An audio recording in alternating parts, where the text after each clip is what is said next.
Good morning dear students, मैं प्राज्ञ शर्मा स्वागत करता हूं कुह इंटरनेशनल स्कूल के ऑनलाइन प्लेटफॉर्म पर। और आज के साथ इस वीडियो में आप मेरे साथ स्टडी करने वाले हैं बुक बीहाइव के लेसन नंबर 4 की, जिसका टाइटल है अ ट्रूली ब्यूटीफुल माइंड। एक बहुत ही सुंदर दिमाग या एक बहुत ही सभ्य, शिक्षित, बहुत ही ज्यादा चालाक दिमाग। जो ये चैप्टर है, यह चैप्टर एक बहुत ही प्रसिद्ध वैज्ञानिक जिनका नाम है अल्बर्ट आइंस्टीन, इनके ऊपर आधारित है। चैप्टर में बतलाया गया है कि अल्बर्ट आइंस्टीन का बचपन क्या था, युवा अवस्था में इन्होंने किस प्रकार की परेशानियों को झेला और किस प्रकार की परेशानियों को झेलने के बाद, कि परेशानियों का मुकाबला करने के बाद इन्होंने विश्व में अपनी ख्याति प्राप्त की और अपने नाम न जाने कितने ही पेटेंट कर लिए। तो अल्बर्ट आइंस्टीन के जीवन में क्या क्या उतार चढ़ाव रहे, इस चीज को जानने के लिए आपको मैं सीधे ही इस चैप्टर की फर्स्ट लाइन पर लेकर चलता हूं। तो आप इस चैप्टर को पढ़ने के लिए लगातार इस वीडियो को देखते रहें। इस चैप्टर की फर्स्ट लाइन जो है वो इस प्रकार से है, देखिए, lesson number 4 a truly beautiful mind, एक बहुत ही सुंदर दिमाग। चैप्टर को पढ़ने से पहले राइटर अपन से कुछ कहना चाहता है, तो अपन उसको जान लेते हैं कि वो अपन से क्या कहना चाहता है, क्या पूछना चाहता है। तो देखिए, first is who do you think of, कि who do you think of, आप किसके बारे में विचार करते हो। Who do you think of, आप किसकी कल्पना करते हो, किसके बारे में सोचते हो। When you here the word genius, जब आप जीनियस नामक अर्थात प्रतिभाशाली, प्रतिभावान नामक शब्द को सुनते हो। राइटर अपन से कहना चाहता है, पूछना चाहता है कि जब आप शब्द, कौन सा शब्द, जीनियस, प्रतिभावान या प्रतिभाशाली, इस शब्द को जब आप सुनते हो तो आप किसकी कल्पना करते हो, किसके बारे में विचार करते हो। फॉर एग्जाम्पल, यदि मैं आपके सामने एक वर्ड बोलूं क्रिकेट, तो नेचुरल सी चीज है, क्रिकेट शब्द को सुनकर के मोस्ट ऑफ द पर्सन जिस चीज को सोचते हैं वो है सचिन तेंदुलकर। क्यों? क्योंकि तेंदुलकर गॉड ऑफ क्रिकेट कहा जाता है। तो जब कोई भी व्यक्ति क्रिकेट नामक शब्द को सुनता है तो पहली बार उसके दिमाग में जो चीज आती है वो क्या होती है? Sachin Tendulkar, God of cricket. तो ऐसे ही वो कहता है कि जब आप इस जीनियस वर्ड को सुनते हो, प्रतिभाशाली या प्रतिभावान, इस वर्ड को सुनते हो तो आपके दिमाग में पहली बार में कौन आता है? हु इज जीनियस, कि हु इज अ जीनियस, प्रतिभाशाली कौन होता है। आप एक प्रतिभाशाली या एक प्रतिभावान या एक बुद्धिमान व्यक्ति किसे कहते हो? कौन ऐसा है जो जीनियस होता है? What qualities do you think a genius has, what qualities, कौन कौन से गुण, किस किस प्रकार की विशेषताएं अ जीनियस हैज, एक प्रतिभाशाली व्यक्ति रखता है। अर्थात अगर आपसे पूछ लिया जाए कि प्रतिभाशाली कौन होता है, तो आप उस व्यक्ति के किन किन गुणों का विश्लेषण, किन किन गुणों का बखान करोगे। आपके अनुसार एक प्रतिभाशाली व्यक्ति में कौन कौन से गुण होते हैं। तो देखिए, इस चैप्टर को पढ़ने के लिए चलते हैं सीधे ही इस चैप्टर की फर्स्ट लाइन पर। देखिए, फर्स्ट लाइन जो है वो इस प्रकार से है, Albert Einstein was born on 14 March 1879। Albert Einstein नाम के व्यक्ति का जन्म, अल्बर्ट आइंस्टीन जो कि एक बहुत ही प्रसिद्ध वैज्ञानिक रहे, उन अल्बर्ट आइंस्टीन नाम के वैज्ञानिक का जन्म 14 मार्च 1879, 14 मार्च सन 1879, 14 मार्च सन 1879 को in the German city of Uloom, Germany का एक शहर जिसका नाम क्या है? उल्म। क्या है? उल्म। उस जगह पर हुआ कि 14 मार्च 1879 को अल्बर्ट आइंस्टीन नाम के व्यक्ति का जन्म जर्मनी के एक शहर जिसका नाम उल्म है वहां पर हुआ।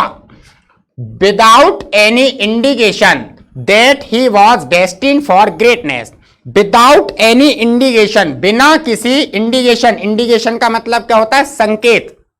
क्या होता है? संकेत के। विदाउट एनी इंडिकेशन, बिना किसी संकेत के, that he was destined for greatness, destined, destined का मतलब होता है चिन्हित कर दिया जाना, भाग्य में लिख दिया जाना, कि he was destined for greatness, की वह महानता के लिए चिन्हित है।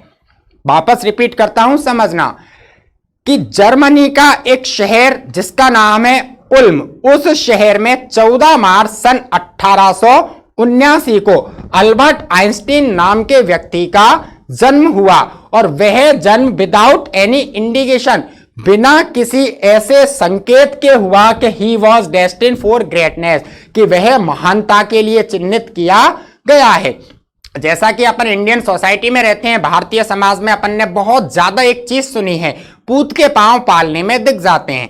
अर्थात बालक बड़ा होकर के किस प्रकार के क्रियाकलाप करेगा, किस प्रकार के व्यक्तित्व को अपनाएगा और किस प्रकार के पेशे को अपनाएगा और क्या करेगा, इन चीजों को कहीं ना कहीं बाल्य अवस्था में ही जान लिया जाता है। लेकिन अल्बर्ट आइंस्टीन के साथ ऐसा नहीं था। बाल्य अवस्था में अल्बर्ट आइंस्टीन नाम का जो बालक था, उसमें इस प्रकार का कोई भी संकेत, कोई भी सहारा नजर नहीं आया कि वह ग्रेटनेस, कि वह एक बहुत महान व्यक्ति बनेगा या महानता को हासिल कर लेगा। On the contrary his mother thought, on the contrary, contrary का मतलब होता है विरोधाभास, विपरीत स्थितियां, कि ऑन द कॉन्ट्रेरी विपरीतता की बात करें, विरोधाभास की बात करें, तो विरोधाभास के रूप में हिज मदर थॉट, उसकी मां ने सोचा, Albert was a freak, freak, freak का मतलब क्या होता है, सनकी, क्या होता है, सनकी, कि अल्बर्ट वाज अ फ्रेक, कि अल्बर्ट एक सनकी है, एक जिसे अपन कहते हैं ना मूडी किस्म का, मन में जची तो किया, नहीं तो नहीं किया, कि उसमें महानता का कोई भी लक्षण नजर नहीं आया। और विपरीत अवस्था यह रही कि अल्बर्ट की मां ने यह सोच लिया था कि ही वाज अ फ्रेक, वह एक मूडी, एक सनकी किस्म का बालक था। टू हर, अब वो है टू हर, उसके लिए, अर्थात फॉर हर मदर, उसकी मां के लिए, हिज हेड, उसका सिर, सीम्ड मच टू लार्ज, कुछ ज्यादा ही बड़ा नजर आता था। अर्थात अल्बर्ट की मां को अल्बर्ट का जो सिर था, वह सिर मच टू लार्ज, कुछ ज्यादा ही बड़ा, कुछ ज्यादा ही विशाल नजर आता था। अर्थात अल्बर्ट की जो मां थी, उस मां को अल्बर्ट का सर जरूरत से ज्यादा बड़ा दिखता था। एट द एज ऑफ 2.5, 2.5, 2.5 का मतलब होता है 2.5 वर्ष, कितना, 2.5 वर्ष, कि एट द एज ऑफ 2.5, लगभग 2.5 वर्ष की उम्र तक, एट द एज ऑफ 2.5, लगभग 2.5 साल तक, Einstein still was not talking, Einstein ने स्टिल वाज नॉट टॉकिंग, बात नहीं की थी। अर्थात 2.5 वर्ष की आयु तक अल्बर्ट बोला नहीं था, ऐसा लगता था कि शायद गूंगा है, बोलेगा ही नहीं। तो एट द एज ऑफ 2.5, लगभग 2.5 वर्ष की आयु तक, Einstein still was not talking, Einstein बिल्कुल भी बातचीत नहीं कर रहा था। When he finally did learn to speak, अब देखिए when, जब, फाइनली आखिरकार या अंततः, फाइनली मतलब आखिरकार या अंततः, कि when he finally did learn to speak, जब वह अंततः बोलना सीखा, कि जब आखिरकार उसने बोलना सीखा, he uttered everything twice, तो वह uttered का मतलब क्या होता है, बड़बड़ाना, बुदबुदाना, क्या होता है, अटर्ड, बड़बड़ाना, बुदबुदाना, अपन यहां कह सकते हैं दोहराना, कि जब अंततः उसने बोलना सीखा, ही अटर्ड एवरीथिंग ट्वाइस, तो वह हर चीज को, किसी भी बात को ले लो, हर बात को ट्वाइस, 2 बार दोहराता था। पानी पीना है, पानी पीना है, खाना खाना है, खाना खाना है, ऐसा नहीं करना है, ऐसा नहीं करना है। नॉर्मली अपन होते हैं, अपन क्या करते हैं, केवल एक ही बार रेस्पॉन्स देते हैं। किसी ने अपन से पूछा पानी पियोगे, अपन ने कह दिया हाँ। अगर आइंस्टीन की बात करें, किसी व्यक्ति ने आइंस्टीन से पूछा पानी पियोगे, तो वो क्या कहता था, हाँ हाँ, 2 बार दोहराता था। तो जब उसने 2.5 वर्ष की अवस्था के बाद या आयु के बाद अंततः बोलना सीखा, तो वह हर एक बात को, हर एक चीज को 2 बार दोहराने लग गया। Einstein did not know, Einstein नहीं जानता था what to do with other children, कि अन्य बच्चों के साथ टू डू विद का मतलब होता है क्रियाकलाप करना, वार्तालाप करना, तालमेल बैठाना, कि वह अन्य बच्चों के साथ किस प्रकार क्रियाकलाप करे। कि इसके बाद क्या हुआ, आइंस्टीन ये नहीं जानता था कि अन्य बच्चों के साथ सामंजस्य किस प्रकार से बिठाया जाए, किस प्रकार से तालमेल स्थापित किया जाए। एंड और हिज प्लेमेट्स, उसके जो प्लेमेट्स साथी थे, अर्थात खेल में जो उसके साथी होते थे, प्लेमेट्स, खेलने वाले साथी, कि आइंस्टीन के जो खेलने वाले साथी थे, आइंस्टीन के जो मित्र थे, कॉल्ड हिम ब्रदर बोरिंग, वह उसे ब्रदर बोरिंग मतलब एक उबाऊ भैया ऐसा कहकर पुकारते थे। नॉर्मली होता है, कहीं ना कहीं अपन भी देखते हैं, अपन 2 5 10 लोग होते हैं, अपन दोस्त सर्किल होता है, अपना मेजोरिटी होती है, तो उसमें अपन कहीं ना कहीं किसी का एक तकिया कलाम सा बना देते हैं और उसी नाम से उसको बुलाया करते हैं। तो आइंस्टीन के साथ जितने भी खेलने वाले इसके मित्र थे, जो भी इसके साथी थे, वो इसको ब्रदर बोरिंग कहकर पुकारते थे। So the youngster played by himself, so इसलिए द यंगस्टर जो ये युवा था, कि इसलिए कि वो सारे के सारे लोग उसको ब्रदर बोरिंग कहकर मजाक बनाते थे या चिढ़ाते थे, इसलिए द यंगस्टर जो ये युवा आइंस्टीन था, प्लेड बाय हिमसेल्फ अपने आप ही खेलता था, स्वयं ही खेलने में लगा रहा करता था। मच ऑफ द टाइम मतलब ज्यादातर समय, कि ज्यादातर समय वह अपने आप ही खेला करता था। आगे देखिए, ही स्पेशली लव्ड, वह स्पेशली विशेष रूप से लव्ड प्रेम करता था मैकेनिकल टॉयज, मैकेनिकल यांत्रिकी खिलौनों को। कि आइंस्टीन जो था वह उन दोस्तों के चिढ़ाने के कारण ज्यादातर समय स्वयं अकेला ही खेलता था, और जब अकेला खेलता था तो आइंस्टीन के बारे में एक बात और बताई गई कि ही स्पेशली लव्ड मैकेनिकल टॉयज, वह विशेष रूप से यांत्रिकी जो खिलौने होते थे, उन यांत्रिकी खिलौनों से खेला करता था, उनको ज्यादा पसंद करता था। Looking at his new born sister, new born नवजात अभी अभी पैदा हुई बहन को देख करके, कि looking at his new born sister अपनी नवजात बहन को देख करके, he is said to have said, कि देखिए माजा, अब उसकी सिस्टर का नाम बताया है यहां पर माजा, के आइंस्टीन की जो नई नवेली बहन हुई थी उसका नाम क्या था, माजा। वापस रिपीट करता हूं एक बार फिर से देखें, looking at his newborn sister Maja, कि माजा नाम की अपनी नवजात बहन को देख करके, he is said to have said, उसने ये कहा, he is said to have said, कि वो ये कहने पर मजबूर हो गया, उसने ये कहा, फाइन ठीक है, but where are the wheels, लेकिन इसके पहिए कहां हैं। अभी आपके लिए कोई नई बात नहीं लगी, आपको इसमें मजा नहीं आया, हंसी नहीं आई, लेकिन देखा जाए तो वास्तव में एक बहुत ही मजेदार बात है।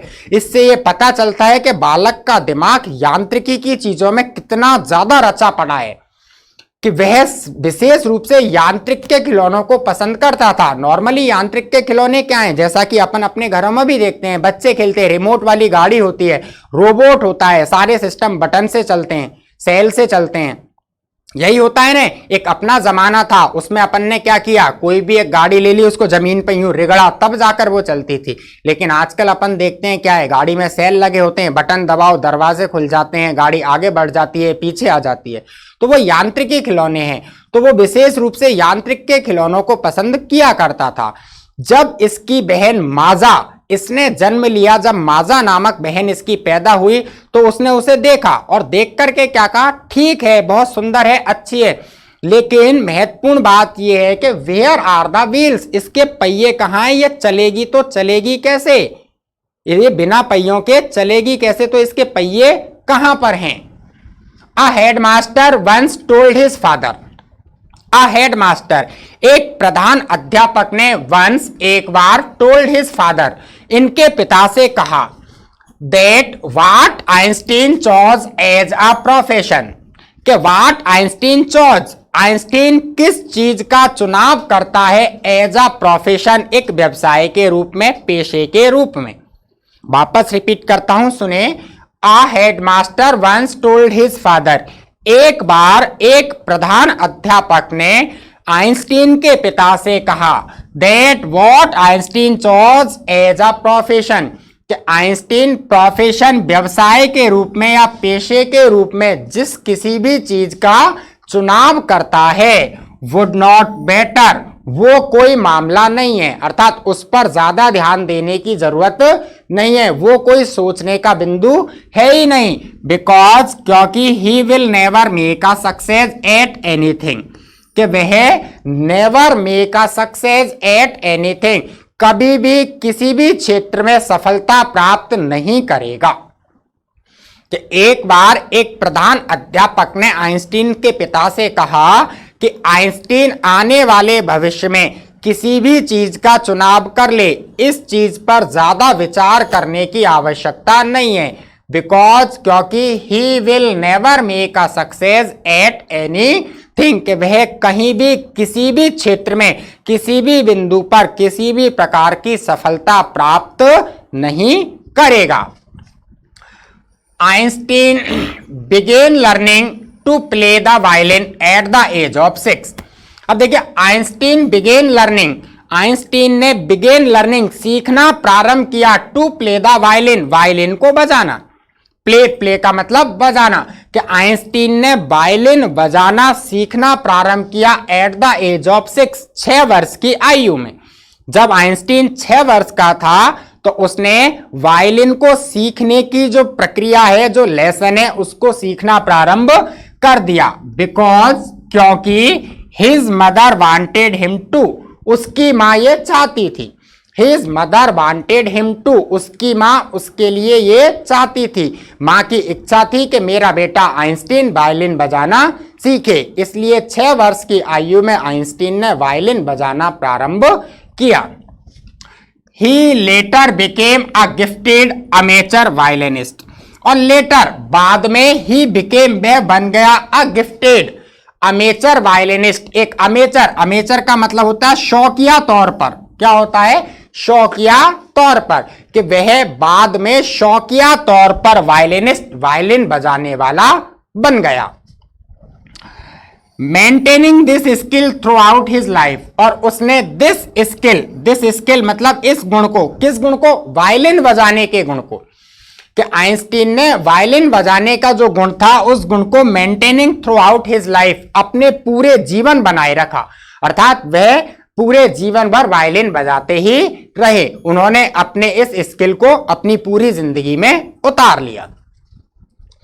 But Albert Einstein was not a bad people, लेकिन अल्बर्ट आइंस्टीन जो है was not a bad people, एक बुरा पीपल का मतलब शिष्य। क्या है? पीपल मतलब शिष्य। यहां पर लगा सकते हैं विद्यार्थी या छात्र, कि अल्बर्ट आइंस्टीन एक बुरा विद्यार्थी या बुरा छात्र नहीं था। बट लेकिन Albert Einstein was not a bad people, Albert Einstein एक बुरा शिष्य या एक बुरा विद्यार्थी नहीं था। He went to high school in Munich, he went वो गया, हाई स्कूल इन मुनिक, मुनिक के हाई स्कूल में।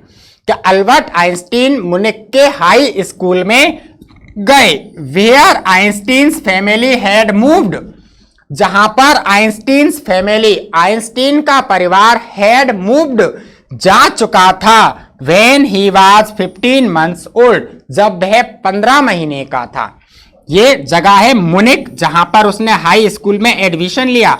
तो राइटर बतलाता है कि अल्बर्ट आइंस्टीन जब 15 महीने का था तब आइंस्टीन की फैमिली मुनिक जा चुकी थी, इसलिए वह मुनिक के हाई स्कूल में पढ़ने लग गए। आगे देखिए, एंड और scored good marks in almost every subject, और आइंस्टीन ने उस मुनिक के हाई स्कूल में, आइंस्टीन ने मुनिक के हाई स्कूल में स्कोर्ड गुड मार्क्स, स्कोर्ड का मतलब अर्जित करना या प्राप्त करना, गुड मार्क्स अच्छे अंक अर्जित किए इन ऑलमोस्ट एवरी सब्जेक्ट, लगभग प्रत्येक विषय में। तो आइंस्टीन ने मुनिक के हाई स्कूल में ऑलमोस्ट एवरी सब्जेक्ट, लगभग प्रत्येक विषय में अच्छे अंक अर्जित किए, प्राप्त किए। आइंस्टीन हेटेड द स्कूल्स रेजिगमेंटेशन का मतलब होता है सख्त अनुशासन, वेरी टफ, बहुत ही ज्यादा कठिन जो डिसिप्लिन होता है, सख्त अनुशासन, रेजिगमेंटेशन अपन यहां कह सकते हैं कायदे और कानून। देखिए, Einstein hated the school's regimentation, Einstein school के जो कायदे कानून थे, स्कूल का जो एक सख्तीपूर्ण अनुशासन था, उससे हेटेड घृणा करते थे। Einstein hated the school's regimentation, Einstein school के बहुत ही ज्यादा कठोर कायदे कानून या सख्त अनुशासन से नफरत किया करता था। And often clashed with his teachers, अब ये क्लैश्ड विद का मतलब होता है टकराव हो जाना, बहस हो जाना, वाद विवाद हो जाना, भिड़ंत हो जाना, एज यू लाइक, जो आपको अच्छा लगे। तो देखिए एंड और often clashed with his teachers, वह अक्सर ऑफन अक्सर विद हिज टीचर अपने अध्यापकों से क्लैश्ड विद टकरा जाया करता था, अर्थात ज्यादातर इसका अपने अध्यापकों से मतभेद होता रहता था। अध्यापक कुछ कहते, ये कुछ कहता, या फिर ये कुछ कहता और अध्यापक कुछ और कहते। तो ज्यादातर जो हुआ वह यह हुआ कि इनका अपने अध्यापकों से टकराव हुआ करता था। एट द एज ऑफ 15 वर्ष की आयु में Einstein felt so shifted there, stifled का मतलब होता है घुटन भरा। क्या होता है? घुटन भरा। कि एट द एज ऑफ 15 वर्ष की आयु में Einstein felt so stifled there, Einstein ने वहां पर, कहां पर? उस हाई स्कूल में, जो हाई स्कूल था उस हाई स्कूल में अपने आप को बहुत ही स्टिफल्ड, घुटन भरा महसूस किया। 15 वर्ष की आयु में आइंस्टीन ने उस हाई स्कूल में अपने आप को बहुत ही ज्यादा दबा हुआ, घुटन भरी अवस्था में महसूस किया। That he left the school for good, और परिणाम ये हुआ कि उन्होंने for good का मतलब होता है सदा के लिए, हमेशा के लिए, कि left the school for good, उन्होंने हमेशा के लिए विद्यालय छोड़ दिया। अर्थात वह मुनिक का जो हाई स्कूल था वह हमेशा के लिए उन्होंने छोड़ दिया, ये उसका परिणाम निकला। आगे देखिए क्या है। The previous years Albert's parents had move to Milan, के द प्रीवियस ईयर्स, जो प्रारंभिक वर्ष थे, जो पिछले वर्ष थे, उन पिछले वर्षों में अल्बर्ट्स पेरेंट्स, अल्बर्ट के जो माता पिता थे, हैड मूव्ड टू मिलन, वह मिलन आ गए थे। मिलन एक जगह है जो इटली में पड़ती है।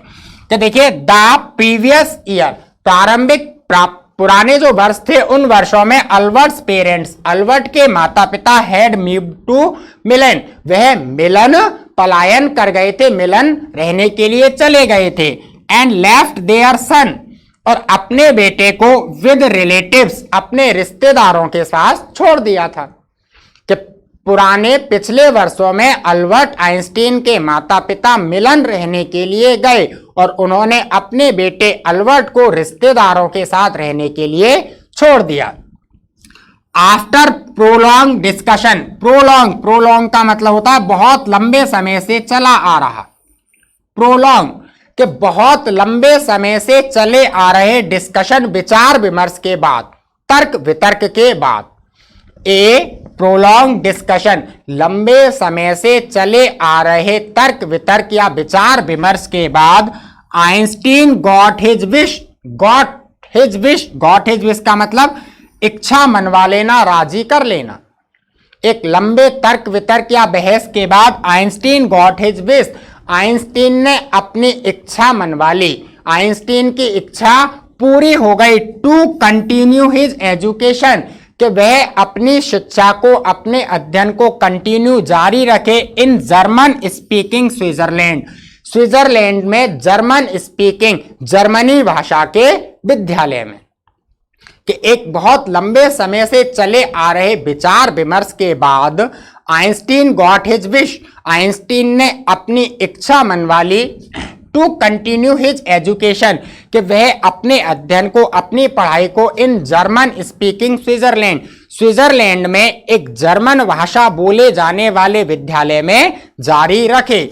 इन अ सिटी, एक शहर में, which was more liberal than Munich, कि एक ऐसा शहर, अब स्विट्जरलैंड के लिए आया है कि स्विट्जरलैंड एक ऐसा शहर, एक ऐसी जगह, वाज मोर लिबरल, जो कहीं ज्यादा उदार है, देन मुनिक, मुनिक की तुलना में। अर्थात आइंस्टीन को स्विट्जरलैंड जो था वह मुनिक की तुलना में कुछ ज्यादा ही लिबरल, लिबरल का मतलब उदार, कुछ ज्यादा ही अच्छा, ज्यादा ही श्रेष्ठ नजर आता था। तो वहां पर जर्मन भाषा बोले जाने वाले विद्यालय में पढ़ने के लिए उसने अपनी इच्छा राजी करवा ली। आगे देखिए, आइंस्टीन वाज हाईली गिफ्टेड, कि आइंस्टीन जो था was highly gifted in mathematics, कि आइंस्टीन मैथमेटिक्स जो गणित विषय था उस गणित विषय में हाईली गिफ्टेड, बहुत ज्यादा प्रतिभाशाली था। हाईली गिफ्टेड, बहुत ज्यादा श्रेष्ठ, बुद्धिमान, कि आइंस्टीन गणित विषय में बहुत ही ज्यादा प्रतिभाशाली था। एंड और इंटरेस्टेड इन फिजिक्स, फिजिक्स में बहुत ज्यादा रुचि लेता था। कि आइंस्टीन नाम का बालक गणित में तो प्रतिभाशाली था ही, साथ ही साथ इंटरेस्टेड इन फिजिक्स, वह फिजिक्स में बहुत ज्यादा रुचि लिया करता था। एंड आफ्टर फिनिशिंग स्कूल, और स्कूल की पढ़ाई पूरी करने के बाद, आफ्टर फिनिशिंग स्कूल, के स्कूल का जो भी पाठ्यक्रम है, जो भी पढ़ाई है, उसको पूरा करने के बाद he decided to study at a university in Zurich, उन्होंने डिसाइडेड, निश्चय किया, टू स्टडी, अध्ययन करने का, at a university in Zurich, Zurich के एक विश्वविद्यालय में। कि स्कूली शिक्षा पूरी करने के बाद आइंस्टीन ने जूरिक एक जगह है, उस जगह के विश्वविद्यालय में आगामी अध्ययन को जारी रखने का, पूरा करने का निश्चय कर लिया। बट लेकिन science was not the only thing, विज्ञान एकमात्र चीज नहीं थी। बट लेकिन the science was not the only thing, विज्ञान ही एकमात्र चीज नहीं थी। दैट अपील टू डैशिंग, जो कि इस डैशिंग यंग मैन, इस प्रतिभाशाली युवा व्यक्ति को अपील, ललायत करती थी, आकर्षित करती थी। विज्ञान ही एकमात्र ऐसा विषय नहीं था जो इस डैशिंग यंग मैन, प्रतिभाशाली, प्रकृति प्रदत्त जो प्रतिभा थी, ऐसे प्रतिभाशाली व्यक्ति को अपनी ओर अपील, आकर्षित करती थी, ललायत करती थी। विद द वर्लस मोस्टेक, अब ये बर्लस मोस्टेक, बर्लस का मतलब होता है लंबा और घना, वर्लस का मतलब क्या होता है, लंबा और घना, और मोस्टेक मतलब मूंछ, के लंबी लंबी घनी घनी मूंछों वाले इस प्रतिभाशाली युवा व्यक्ति के लिए विज्ञान ही एकमात्र ऐसा विषय नहीं था जो इसको अपनी ओर ललायत किया करता था। जैसा कि आप इस पिक्चर में देख सकते हो, ये अल्बर्ट आइंस्टीन, ये युवा अवस्था की पिक्चर है उनकी, और ये थोड़ी सी ओल्ड एज, बुढ़ापे की उनकी पिक्चर है। तो ये मोस्टेक, ये बड़ी बड़ी लंबी लंबी घनी घनी मूछें हैं। तो उसके लिए राइटर कहता है कि इनके लिए विज्ञान ही एकमात्र ऐसा विषय नहीं था जो इनको अपनी ओर आकर्षित करता था। आज के लिए इतना ही। इससे आगे आइंस्टीन के बारे में क्या है, इस चीज को जानने के लिए आप कंटिन्यू वीडियो देखते रहें। इससे आगे आइंस्टीन के बारे में अगले वीडियो में स्टडी करेंगे। तब तक के लिए stay healthy and stay safe.